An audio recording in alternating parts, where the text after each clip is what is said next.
کاک سیروان چۆنی؟ باشی برا؟ چاوەکەم سپاس دەکەم. کاک سیروان من ناوم قادر نادرا بابەتەکە بۆڵە پێم خۆش بوو قسەت لەگە بکەم. سەرچاوم کا قادرگیان لە خزمەتم. سپاس دەکەم. کاک سیروان ئێوە کوڕدا و ئەو ڕۆژە راپۆرتێکتان کرد لەسەر کاوە بازیانی، یعنی زۆر ڕۆمانسیانە باسی ئەو کۆنە سەرۆک جاشەتان کرد، یعنی وا بەتان باس کرد کە ئەو سەر بە هێزێکی کوردی کۆنی عێراق بووە. باشە ئەمە ینی لە ئەدەبیاتی میدیای کوردی جاش بووە، وایە نا سەرۆک جاشێک بوو ئەگەر کۆن پێشمەرگە بوێ، بەس کە ئەو ڕۆژەی تەسلیم دەبتەوە تەواو، یعنی لەقەبی کۆنی پێشمەرگایەتی حیساب ناکرێ. ئەگەر بەو پێوە بێ هەموو سەرۆک جاش و مەفرەزە خاسەکان کۆن پێشمەرگە بوونە. و ئێستاش تەختیەکی زۆر گەورە دەکەن لە کاتێک ئەو تەختێتانە زۆر کە ستێک و شەر نەکردیە. یعنی هۆی چییە؟ با من جوابی جەناب بدەم. یەکەم شتیان من ناتوانم بەنای ڕووداوە قسە لەگەڵ جەنابتا بکەم. من جەنابتە ناسم. بەڵێ سپاس دەکەم. هەردووکمان هاوپیشەین، جەناب ڕۆژنامە نووسێکی محتەرەمیت. من ناتوانم بەنای ڕووداوە قسە بکەم، بەڵام یەک شت هەیە میدیا لەگەڵ جیهەتی فەرمیە مامەڵە ئەکا وەکو فەرمی. مادەم یەکێتی نیشتیمانی کوردستان وەکو حیزبێکی سەرەکی ئەم وڵاتە ئەو پیاوەی وەکو پێشمەرگەی خۆی ناساندۆ قبوڵی کردووە، ئێمە ناتوانین پێ بڵێن ئەم کەسە لە ڕابردووە چی هەبوو چی نەبووە. هەر کەسێکیش لە ڕابردووە هەر شتێکی هەبوو بێ، ئێمە وەکو میدیا ناتوانین مەسەلەن بچین دانیشینەوە ئیشی محکەمەیە، ئیشی ئەو کەسێک کە کوشتوێتی با وەکو دادگا وەکو دادوەر بچێ سکاڵای خۆی تۆمار بکات لەوێ هەر شتێک لەسەر ئەو پیاوە ساغ بووەوە، ئەو کاتە جارێکی دیکە لیانەم باسەکرێت و تەواو. کاک سیروان بە قوربان، میدیا ئیشی گەیاندنی ڕاستیە، وایە نا شێوەیەکە لە دادگاییکردن تعبیر دەکات. ئێستا کەیەکێتی نیشتیمانی کوردستان ئەڵێ پێشمەرگەی من نەمدیت میدیایەکێتی لەو یەک دو سەعاتەی باسی کرد گۆڕان باسەکە، گۆڕان لە بەرێندامی جیڤاتی گۆڕان بووە. کەواتە ئێستا یەکێتیش دەتوانێت ڕاگەندراک بڵاو کاتەوە بڵێ نەخێت پێشمەرگەی ئێمە نەبوو. ئەزانم تۆ دامان نایەکێتی پارتی ئەو کۆنە سەرۆک جاشانە وەکو هەوادارێکی خۆیان دەکەن. من ئێستا شخصا لەگەڵەکەمە بۆ سیلان قسەکەم وەکو ڕووداو نییە، ئەوە کۆتێکە باشە بچێ بەرپرسی هەواڵتانە. ئەزای مشکلە لەوە ئێستا لەو بەرپرسی هەواڵتان بکەم هەر ناگریتم، یعنی چێ داڕێژەری ئەو فکرەیە. من یعنی راپۆرتەکەم دیت هەتا ئەدەبیاتی وشەی کوردی دەگۆڕن. کاک سیروان ئەوە زۆر ناشیرنا، ینی سەرپەرشتی هێزێکی کوردی عێراقی کردێ. هێزی کوردی چی هەبووە لە سەردەمی بەعز؟ جاشە بووە، وایە نا؟ تۆ بێکست ئەکرێت مەسەلەن ئەو شانە بێتە ناو ئیعلامەوە چۆن یعنی ئەوە ببورن ئەدەبیاتی کوردی وا هاتیە تۆ ئەلتەرناتیڤی جاش یعنی ناتوانانی دەستکاری بکەی وەکو وشەی شەهید خۆشەیەکی ئیسلامیە. من جارێکی تری ژەڵێم وەکو سیلانسە لەگەڵاکەم مشکلت نییە بەرەی کوردستانی کە وەکو بەرەی کوردستانی وەکو حکومڕانی هەرێمی کوردستان بڵێن باشووری کوردستان دوای ڕاپەڕین کە عەفوی عامی بۆ هەچی جاشەیە دەرکرد کەواتە شتێک نەما بەناویستەوە.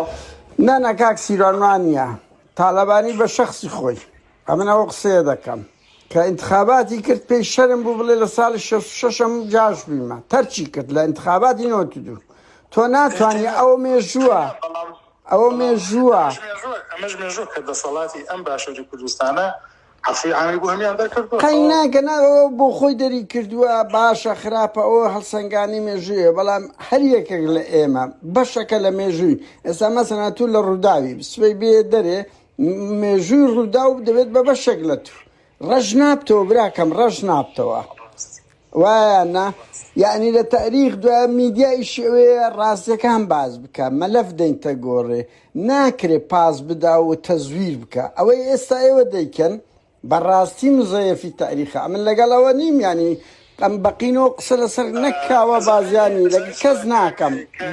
کاکە قادر ئەو ئیشەی کە کراوە وەکو ڕووداوێکی کوشتن مامەڵەی لەسەرکرا نەوەکو تۆ باسی بچی کۆمەڵی لاپەڕی مێژووی هەڵدەیتەوە کەسێک کوژراوە کەسەکە ئاوایە و ئەم ناوەیە و پۆستەکەی کاکان کورە زۆر ڕۆمانسین لەگەر ئەو سەرۆک جاشانە بەجددی مە یعنی مکیاجی دەکەن جوانی دەکەن بڕوا بکەم بسبێنێ شتەکەم لێ بەهاتدا ئەو نە و تەقسیەتان دەکرد نە ئەوەشتان دەکرد کاچی من ناکرد نانا قەزدم لەسەدێ بەنمونە دێ کاکە سیروان بە قوربان ئەوەی دەیکەن چەواشەیە ئینسان ئەگەر بەرەی کوردستانی لێ خۆش بوو ئەگەر ئەمر قەبزی ئەمر قەزم لێرە هەر کاوە بازیانی نییە کۆی سەرۆک جاش و استخباراتەکان مەفرەزەکانە ناکرێ مێژووی چەواشە بکەین بەڵێ مەسەلەن ناشکرێ ئێمە لە خۆمانەوە مەسەلەن شتێک بڵێن کە بەیانی دووبیانی لە دادگال بە پێچوانەوە لەسەر ساغبێتەوە ئەسڵ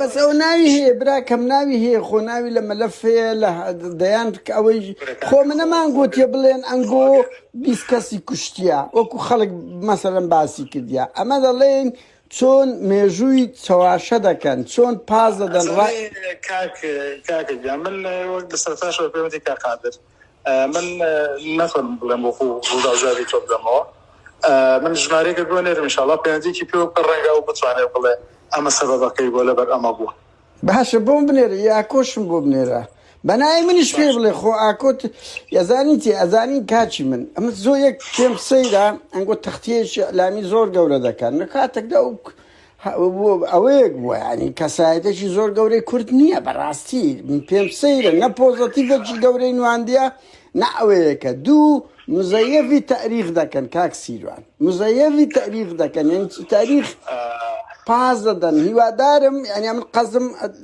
چێشەکە لەگە تو نییە لەگە ڕووداوە من ئەزانم تۆ لەکوێ شۆ قساکەی تۆ لەلایەنە کوردایەتەکەی خۆتۆ قسەکەی لەلایەنە دڵسۆزەکەی خۆتۆ قساکەی نا هەر ئەوە کاک سیروان کاک سیروان من دەمەوێ بکەم جگەلەوەی کەسەکەم لەو بوارە ئیشم کردیا ئەو کاچی من گەیشتە ئەو دەرەجەی میدیای کوردی ئەو جاش و ئەنفالچیانە ئەو یەکەم جار نییە دەتانەوێ جوانیان بکەن شەرعیەتیان پێ ئەمن لەو ڕوانگەمە یعنی ئەمن لە بەوەم نییە بڵێن بەس کاوە بازانی کێشە کاوە نیە نابی هیچ کەسە کە ناوی لە قائیمە هەبێ جاش بێ ناپاک بێ ئیبراز بکرێت من وەکو خۆم ئەوکو سیروان گلەیەکەت بە نەزەری اعتیبار وەرەگرم ئەشی گەێنم بەسەر چاو لە جەنابی شتی ئەگەم ئەو گلەیانە ئەوە گلەی نییە بەڕاستی ئەوە کاک سیروان تۆ وەرە بیرکەوە میدیایکی جوولەکە شتەشی وا بکاتن لەگەر ناپاکانی خۆی لەگە تاوانبارێکی ئەنفالی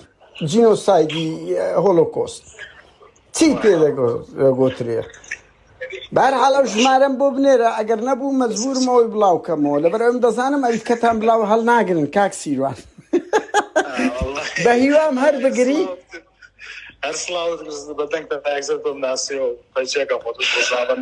نا خۆمەش گفتوگۆ دەکەین کاک سیروان وایە نەبوو پەر ڕێزۆت سەرنجی خۆت دەدەیوە دەڵێ ئەم بەرپرس نیم بە ناوی ڕوودا و قسەت نەکردیە سەرنجی خۆتدایە ئەمەش دەمانوێت کەیسەکە گەرم بی بەڕاستی گەورە بی یعنی ئەمن لەگەڵ ئەوە مەوزوع سەدبارەی دەکەم کاوە بازیانی یەکێک لە سەرۆک جاش و ئەنفال تاوانبارەکانە کە دەستی سوورە بە پێی زانیاریەکان لەسەر بەڵام ئەمە نامانەوە شەرعیەت هیچ کە بەو سەرۆک جاشوین ئەنفالچی مەفرەزە خاسانە بدرێ کاک سیروان یعنی میدیای کوردی ئەگەر بێدەنگ بی باشترە لەوەی کە جوانیشیان دەکە کاچ خۆ مێن مێژووی ئەوانە جوان بکەن وسکت بن تەواو هەر ئەوەندەتان خۆ پێ دەکرێ وایانە باشە من لە خزمەتم ئینشاءڵڵا ژمارەکە بۆ نێر چاوەڕێتم کاک سیروان ئەگەر ئەو بێ بێگومان ئەتوو بە ناوی ڕوودا و قسەت نەکردی ئەگەر نامە چ بکەین دەڵێن پەیوەندێک لەگەڵ